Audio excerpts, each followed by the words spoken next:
안녕하세요. 오늘은 학개서에 대해서 살펴보도록 하겠습니다. 구약의 마지막 세 책들인 학개, 스가랴, 그리고 말라기서는 포로기 이후에 일어난 일들에 대해 기록하고 있습니다. 즉, 포로 생활에서 귀환한 때를 배경으로 하고 있고 에스라와 느헤미야가 사역한 시기이기도 합니다. 학개서는 그 세 책들 중 첫 번째에 위치하고 있으며 오바댜에 이어 두 번째로 짧은 구약의 책이지만 네 편의 짧고 강력한 메시지를 전하고 있습니다. 학개 선지자가 활동하던 시대는 유다 백성이 70년간의 포로 생활을 마치고 예루살렘으로 돌아온 때였습니다. 즉, 포로 이후의 이야기에 대해서 말해주고 있습니다. 하나님께서 바사왕 고레스의 마음을 움직이셔서 포로로 살아가던 유다 백성들이 예루살렘으로 돌아갈 수 있도록 허락을 했고 유다 백성들은 총 3차례에 걸쳐 유다로 귀환하게 됩니다. 첫 번째 귀환은 무너진 성전을 재건하기 위해 스룹바벨이 이끌었고 두 번째 귀환은 이스라엘 백성의 영적 상태를 재건하기 위해 에스라를 중심으로 이루어졌으며 세 번째 귀환은 무너진 성벽 재건을 위해 느헤미야를 중심으로 이루어졌습니다.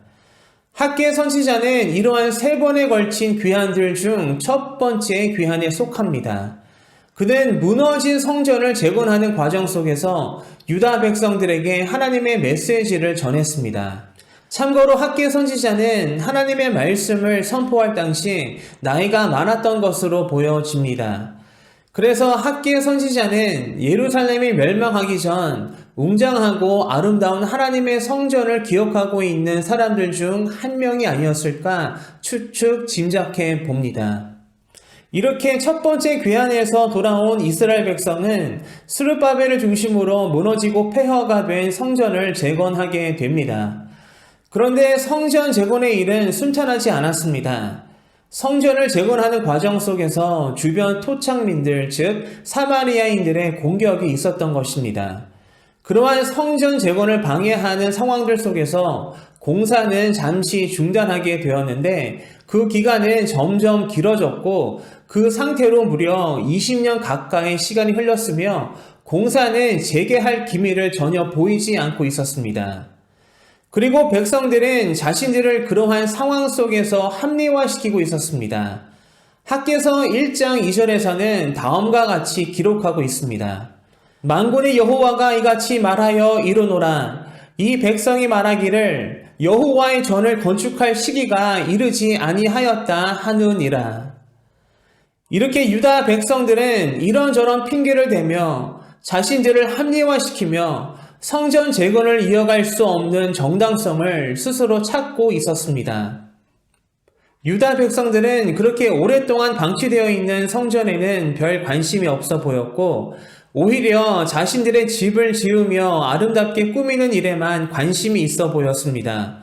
이렇게 유다 백성들의 우선순위는 잘못 세워져 있었습니다. 유다 백성들이 나라를 잃고 70년간 타국에서 포로로 지내야 했던 이유는 바로 그 백성이 하나님을 떠났기 때문이었습니다. 다시 말해서 그 백성은 온전히 하나님을 섬기지 않았고 하나님을 예배하지 않았습니다. 이제 그 백성이 하나님의 은혜로 다시 예루살렘으로 귀환했습니다. 그리고 그 새로운 시작은 바로 하나님을 예배하며 하나님을 섬기는 것으로 시작해야 했습니다. 그러한 의미 속에서 성전 재건의 필요는 너무나 절실했습니다. 따라서 그 백성이 예루살렘으로 돌아왔을 때에 그들이 가장 우선순위에 두고 가장 먼저 시작해야 했던 일은 성전 재건을 완공하는 것이었습니다. 그러한 마음으로 성전 재건이 시작되었지만 그 과정 속에서 어려움을 만났을 때에 그 마음은 오래가지 못하고 타협과 합리화를 통해 성전 재건의 일이 그 백성들의 삶의 우선순위에서 뒤로 밀려나고 있었던 것입니다. 그래서 하나님께서는 그 백성들에게 어렵고 힘든 상황을 통해 백성들로 하여금 다시 깨닫게 하십니다. 하나님께서는 경제적인 어려움을 백성들 가운데 일으키십니다.